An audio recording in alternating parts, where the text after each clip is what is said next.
उत्तर प्रदेश की राजधानी लखनऊ में बनकर तैयार राष्ट्रीय प्रेरणा स्थल को प्रधानमंत्री नरेंद्र मोदी राष्ट्र को समर्पित करेंगे। यह स्थल भारतीय राष्ट्रवाद की त्रयी कहे जाने वाले डॉक्टर श्यामा प्रसाद मुखर्जी, पंडित दीनदयाल उपाध्याय और भारत रत्न अटल बिहारी वाजपेयी के विचारों और अमूल्य योगदान को जन जन तक पहुंचाने का अनुपम प्रयास है।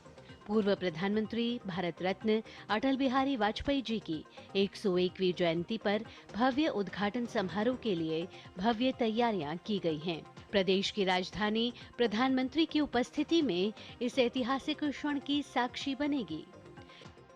केंद्रीय पर्यावरण, वन और जलवायु परिवर्तन मंत्रालय ने दिल्ली से गुजरात तक फैली संपूर्ण अरावली पर्वतमाला के अवैध खनन को रोकने और इसके संरक्षण के लिए महत्वपूर्ण कदम उठाए हैं। केंद्र ने राज्य सरकारों को अरावली में किसी भी प्रकार के नए खनन पट्टे देने पर पूर्ण प्रतिबंध लगाने के निर्देश जारी किए हैं। यह प्रतिबंध पूरे अरावली भूभाग पर समान रूप से लागू होता है और इसका उद्देश्य पर्वत श्रृंखला की अखंडता को संरक्षित करना है। इन निर्देशों का लक्ष्य गुजरात से राष्ट्रीय राजधानी क्षेत्र तक फैली सतत भूवैज्ञानिक श्रृंखला के रूप में अरावली की रक्षा करना और सभी अनियमित खनन गतिविधियों को रोकना है। केंद्र सरकार अरावली इकोसिस्टम के दीर्घकालिक संरक्षण के लिए पूरी तरह से प्रतिबद्ध है। प्रधानमंत्री ग्राम सड़क योजना की आज 25वीं वर्षगांठ है।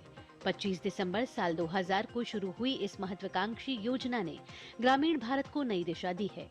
पिछले 11 वर्षों में रिकॉर्ड तोड़ निर्माण हुआ है। मोदी सरकार के कार्यकाल में लाखों किलोमीटर ग्रामीण सड़कों का निर्माण और उन्नयन हुआ, जिससे गांव-गांव तक हर मौसम में पहुंच संभव हुई। थाईलैंड कंबोडिया सीमा पर हिंदू देवता की मूर्ति खंडित किए जाने पर विदेश मंत्रालय ने आधिकारिक बयान जारी किया है।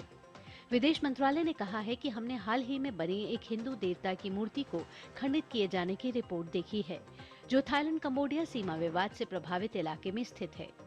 हिंदू और बौद्ध देवताओं को पूरे क्षेत्र के लोग हमारी साझा सभ्यतागत विरासत के हिस्से के रूप में बहुत सम्मान देते हैं और उनकी पूजा भी करते हैं। क्षेत्रीय दावों के बावजूद ऐसे अपमानजनक काम दुनिया भर के अनुयायियों की भावनाओं को ठेस पहुंचाते हैं और ऐसा नहीं होना चाहिए।